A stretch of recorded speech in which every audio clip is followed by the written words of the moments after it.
Hello, I'm Ayo Akinwolere and welcome to the Athletic FC podcast.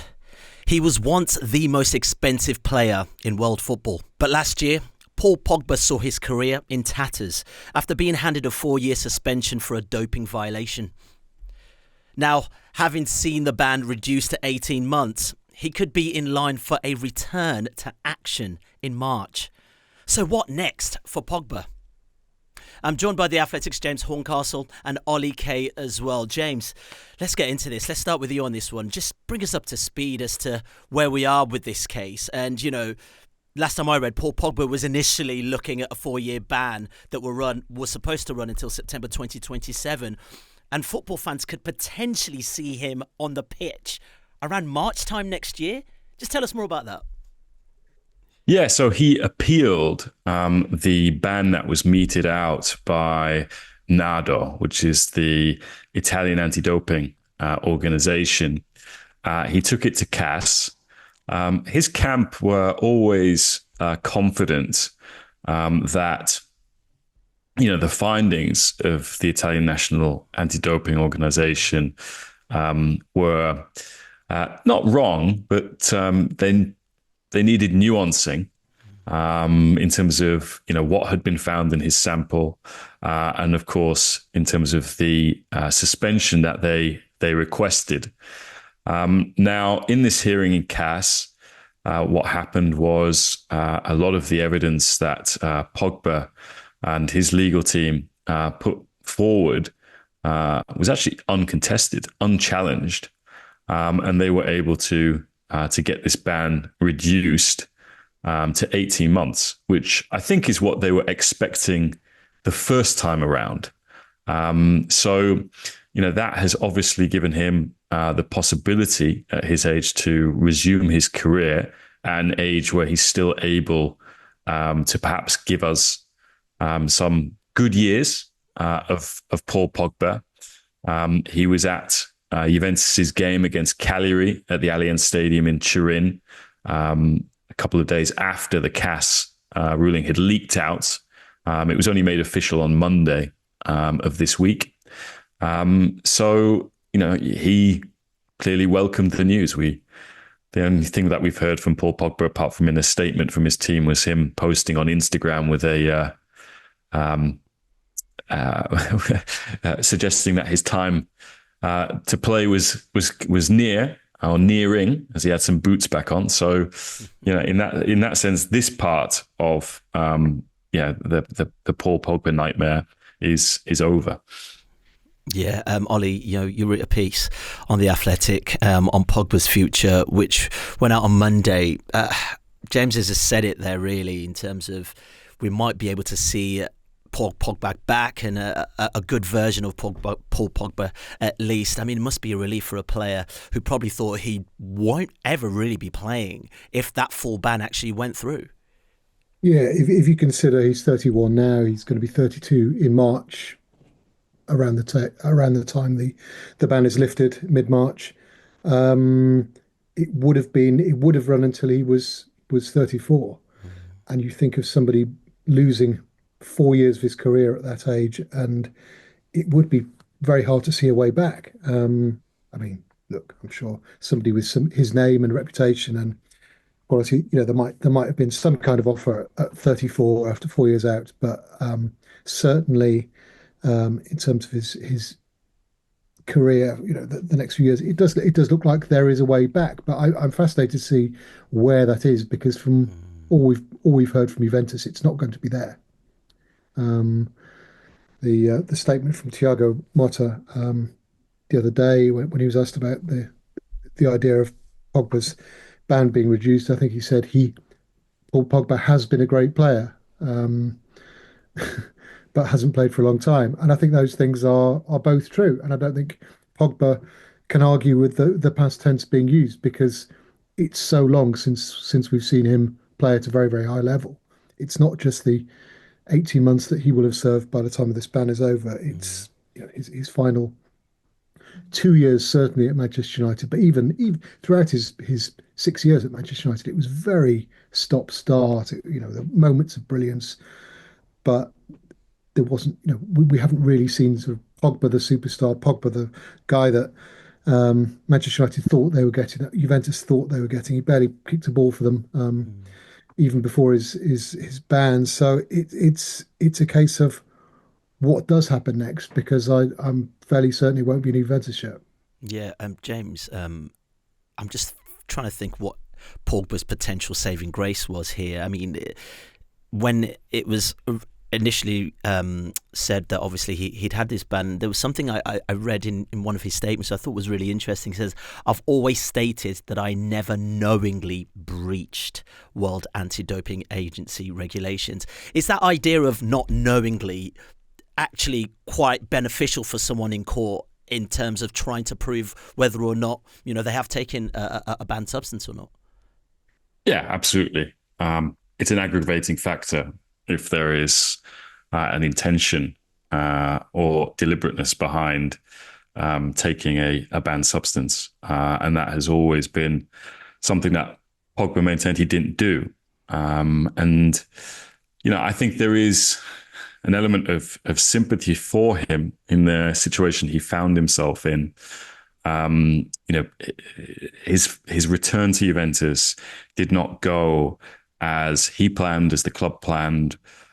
He suffered an injury in pre-season, basically tore the meniscus in his knee, and decided against having surgery because what was upcoming at that time was the Qatar World Cup, and he wanted to be part of the France squad that was looking to retain its trophy. A few weeks of him taking that decision, he goes out to train. The knee does not feel as it should, and he reluctantly then underwent surgery, came back after the Qatar World Cup had finished in the spring of that year. And you could see that, his body was under tension, and, he would have muscle injuries. I remember him being down on the ground, clearly upset at his latest injury setback. And, he spent that preseason trying to rehab, get in shape, went to Miami, where this banned substance was taken. And, the irony being he was an unused substitute in the first game of last season against Udinese when he was asked to give a test. And it was after that test that the adverse analytical finding was found. So yes, that not knowing was a big part of the defense. I think it also has to be said that, some of these injuries,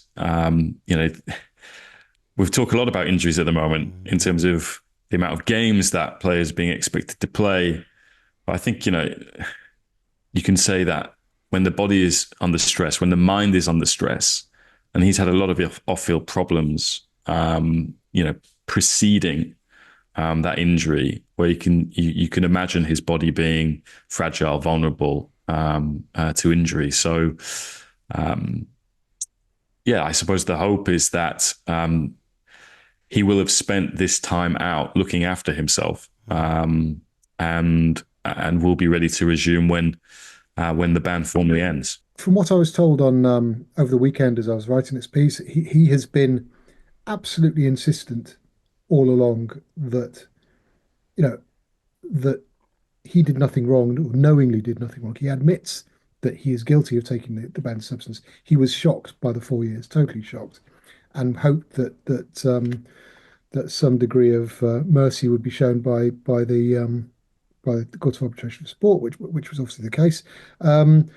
And he apparently he was absolutely thrilled, not only that he will be playing again very soon, but that finally his version of events had been accepted and believed, because he was very hurt that his version of events about the which we should probably go into, it had been disputed or not accepted as a mitigation.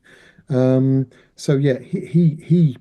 I think all along was hoping that he would be back to action a lot quicker than the 4 years. But I think he would also, from what I'm gathering, accept that the 18 months is fair, because even if it was unwitting, it was a very it was an irresponsible thing to do, to take tablets and prescribed by a non-club doctor, and to go along with that. And when you look at the facts, you just think, how desperate must he have been to go down that road and take this sort of course of tablets, nutritional tablets, supplements, etc., to try to get fit.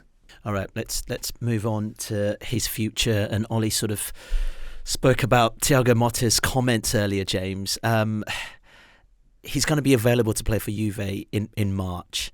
What is the likelihood of him continuing his career at Juventus? I think it's not a strong possibility, on the basis, as Oli said. You had the coach, Thiago Motta, in his pre-match press conference in Cagliari, talk about Pogba in the past tense. That was something that the club's managing director of football, Cristiano Giuntoli, did on the sidelines before the same game. He said, Pogba has been a great player as well. And, whilst Pogba was in the stands for that game, and, has for the most part been living in Turin whilst going through this appeal process. Juventus have changed a lot in the time that he has been back at the club. Andrea Agnelli was still chairman when he brought Paul Pogba back. And Andrea Agnelli is no longer chairman on the basis that he resigned amid this investigation into the club's financial affairs, which led them to have to restate their accounts and kind of change strategy, really, which was to move away from what the club had become in the kind of Ronaldo era, which was, signing big names like Ronaldo, or spending big money on the likes of Matthijs de Ligt, Dusan Vlahovic, giving them big contracts, bringing Pogba back to the club. In the last 18 months, Juventus, after being banned by UEFA as well, have undergone a series of cost-cutting exercises, which, perhaps have not yet really shown up in their accounts. They posted a loss of over 100 million euro recently, which I think raised a few eyebrows.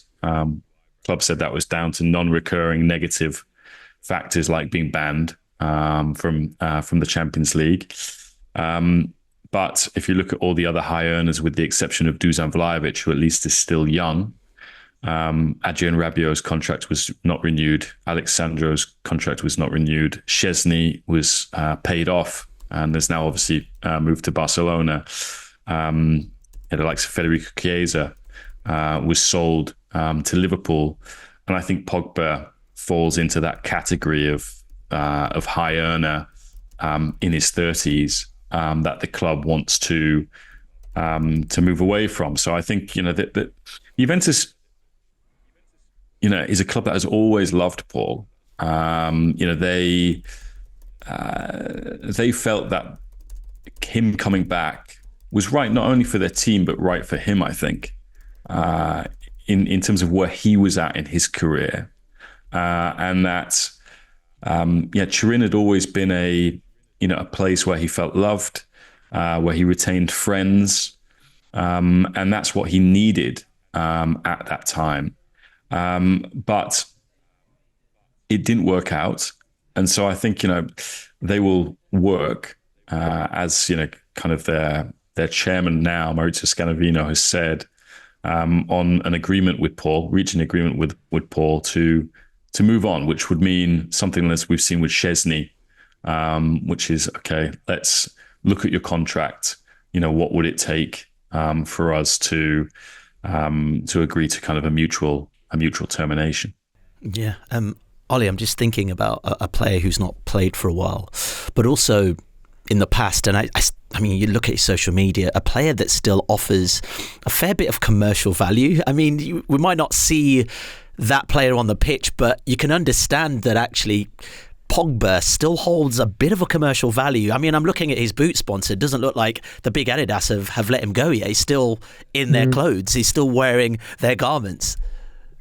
Yeah, I mean, he is that sort of stratus, or that sort of level of superstardom. He's got a huge profile. He's been one of the biggest players in world football over the last 10 years, not at the Messi, Ronaldo, Neymar level, but not far below that level. He's one of the ones who would come next if you talk about sort of big commercial entities and superstar profile, and that means a lot to people. That's very attractive to clubs. I'm sure if when Manchester United made him the world's most expensive player in 2016 and paid £90 million for him, this huge contract. Part of the way they justified that was his commercial profile and what they thought he would bring to them off the pitch as well as on it. The same, I'm sure, when Juventus re-signed him, they felt there would be a big commercial gain from that, and there probably hasn't been. But you could imagine that if he were to go to if it was MLS or the Saudi Pro League, or even back into Liga 1, PSG and Marseille have been linked. You could imagine he would create huge interest, commercial interest, fan interest, and that, yeah, I'm sure that would be very appealing. He's a guy that we can all question whether he's underachieved I think we can all state he has underachieved over the last post 2018 as a player when you look at the talent he has, the platform he has had, but he is still one of those superstar names in world football, and those superstar names, those real A-list figures, will always attract interest. And I'm not expecting half the clubs in the Premier League to be after him, because I just can't really see him warming to that type of challenge in January. But yeah, it wouldn't surprise me at all if French clubs, perhaps Turkish clubs, but also clubs in the US and Saudi Arabia are all over that. Yeah, I want to talk a bit more about that in a sec, Ollie, where he could possibly end up. But James, I'm just thinking from a Juve standpoint. I mean, this is a player on a lot of money. I think we reported around 500,000 euros a week or something along those lines. How is it going to work with Pogba? Is it just would it look like a straight termination? And also, does a club like that feel let down because of the initial investment they've put on a player like that as their talisman, for instance? And where do the fans even come into this? What's their relationship with Pogba? He has been on minimum wage, as per the guidelines set out by the Players' Union in Italy ever since this adverse analytical finding. Now, whilst this has been to some extent a victory for Pogba in getting his ban reduced, he's still been banned for taking a banned substance, and he's still been unavailable to Juventus for 18 months. So, in that sense, that has inconvenienced Juventus, and I think it will form part of cordial negotiations between him and Raffaella Pimenta, the lawyer and agent that succeeded Paul Pogba's old agent, Mino Raiola. I think, ultimately we've seen with what's happened with Szczesny, for example. Szczesny was, I think, still had another year left on his deal, and they came to an agreement on a payout with some conditions. In the event, for example, he came out of retirement, because Szczesny ultimately at first retired and then has come out of retirement to go and join Barcelona. And I think that entitles him to less money than he initially agreed with Juventus when he was paid out.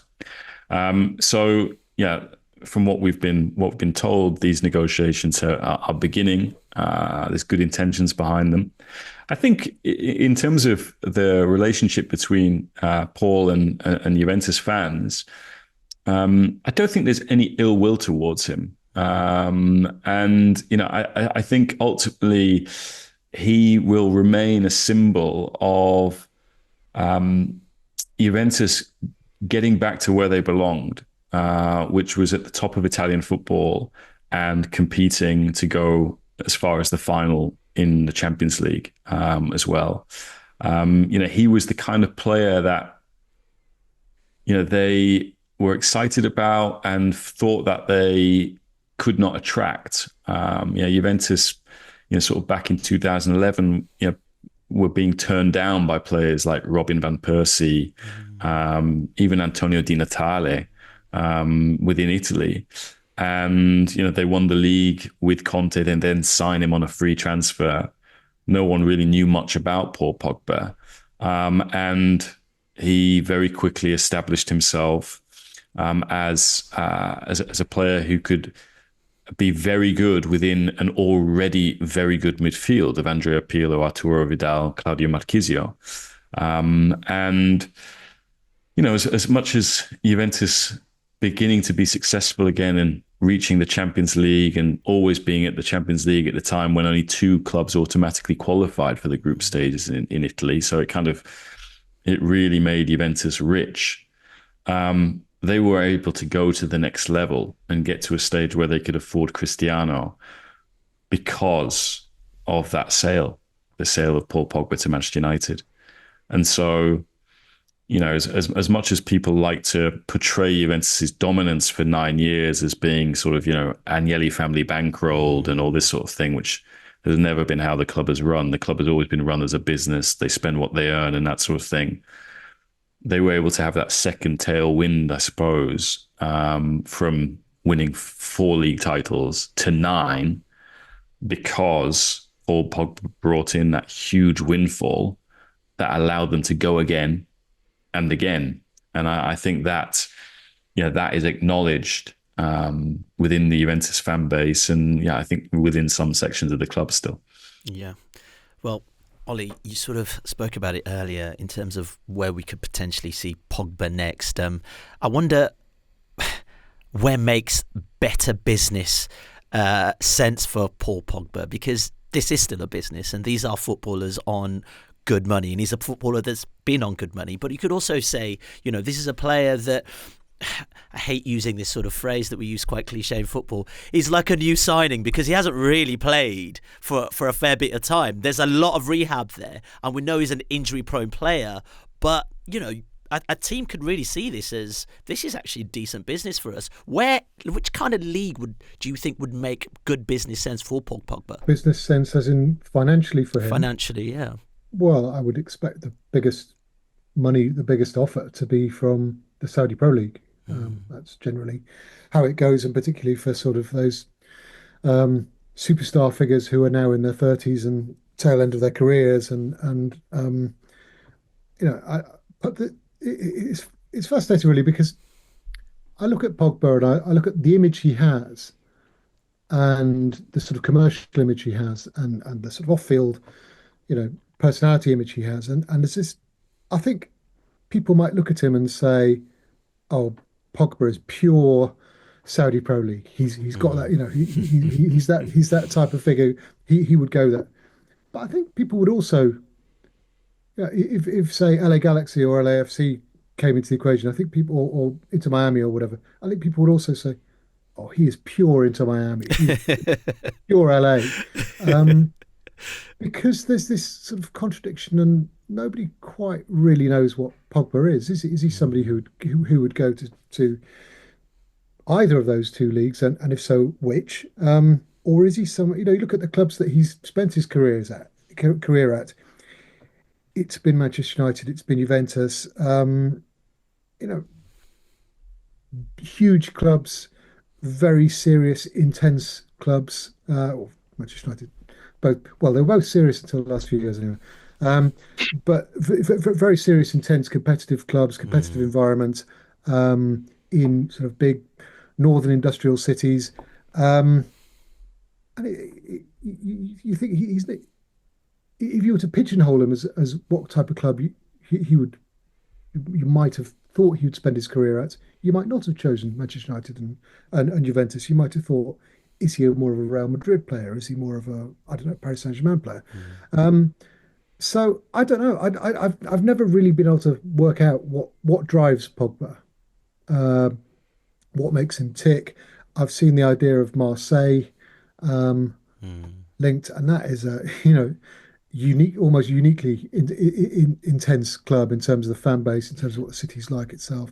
Or would you just look at it and look at the fact he's been on this sort of minimum wage, minimum footballer Mm. wage in Italy the last 12 months or so, and just think, I fancy a payday. I fancy something stress-free. I want to just go and enjoy myself again, playing at a level where I could just sort of absolutely boss it. And I could definitely see him sort of turning party tricks in MLS or in the Saudi Pro League. But I wonder whether part of him would be inclined to think, no, I need to give it one last go in Europe before then, and maybe this reprieve in terms of the ban being hit has allowed him another chance in Europe. But I can't imagine a club in Europe, Marseille or whoever, saying, "Look, Mm. here, have a 4-year contract." I think there are so many doubts, not only about what sort of state he would return in after the last 18 months or so, but just his injury record prior to that. His injury record has been really severe, and that's probably why Juventus think, what on earth were we thinking of when we re-signed him? Yeah. James, what do you think makes sense? And I know we're speculating here because we don't know the man himself, but I guess there's a couple of storylines here. Redemption in Europe, right? Or, you know what? Rehabilitate less impact football elsewhere and still make really, really good money. Man United.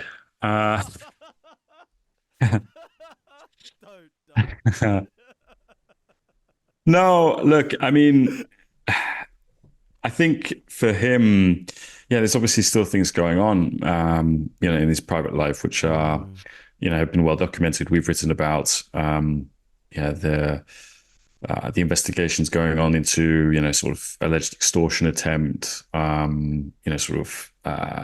sort of implication of his brother in that as well. Which again, I think, is, has had a real impact on him, as any kind of family issue does on any of us. And that still needs to be resolved. Whether that means he would like a stress-free environment to go and play in, maybe outside of Europe. That remains to be seen. I think,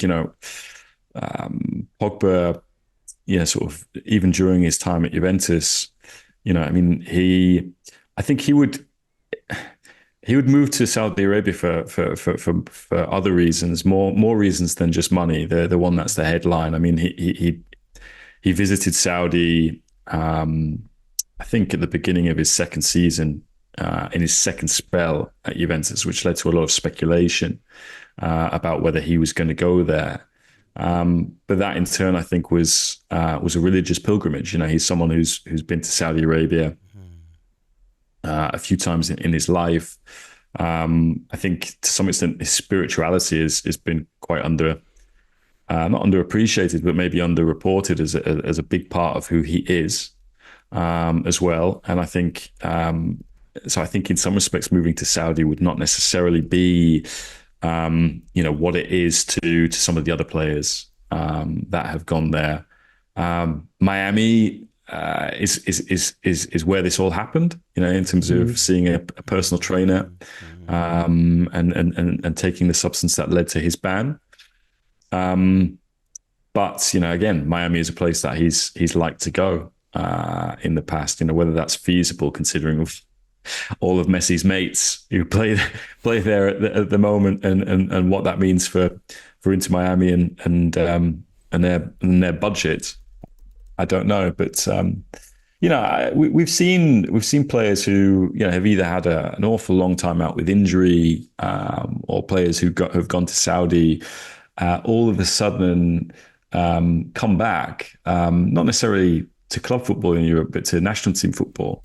You think of N'Golo Kante, for example. Kante, I think a lot of people thought, because of his injuries at Chelsea and his move to Saudi, that we'd never really see him again unless we were watching Saudi Pro League. And instead, he was part of a France team at the Euros, which went all the way to the semi-finals. You look at Pogba's age and his relationship with Didier Deschamps, and the value that I think Didier Deschamps puts on that relationship. It might not mean that Paul Pogba's time playing for France, playing for his country, is over. So yeah, I mean, I think going to Marseille as a kid from Paris, although all these kids from Paris are going to Marseille at the moment, Rabiot being one. Rabiot, exactly. That was the one that came to mind. Former Juventus as well. Yeah. It might appeal to his romantic instincts, his competitive instincts. Because I think Oli made a really interesting point about, what drives Paul Pogba. And certainly when Mino Raiola was around, and I'm sure this is the same with Rafaela, because she was part of, his agent was part of Mino's team as well, is that he believed he could be the best midfield player in the world. He believed he could win the Ballon d'Or. There was a time when he was the only player playing in Serie A who was on the Ballon d'Or shortlist. And so I think there is a competitor, or there was a competitor within Paul Pogba. And he seems to be excited about playing again. I mean, that post when the ruling leaked of him, it was just a photo of him in a pair of Adidas boots. It didn't seem to indicate that. For all of the stress he's come under over the last 2 years, where I think in interviews he has acknowledged that maybe it's not all been worth it. That he still would like to tie up his boots and play. So we'll have to see. I always think there are, as much as there are some really big free agents out there at the moment who haven't been able to find a club. Mario Balotelli, Sergio Ramos, Rabiot, for example. It wasn't until after the window that he went to Marseille. Mats Hummels. It wasn't until after the window that he went to Roma. There are some big free agents who haven't been able to find a club, but I suppose some of those players don't have the commercial potential that Pogba might still represent. So yeah, we'll have to see what happens when the ban finally expires in March.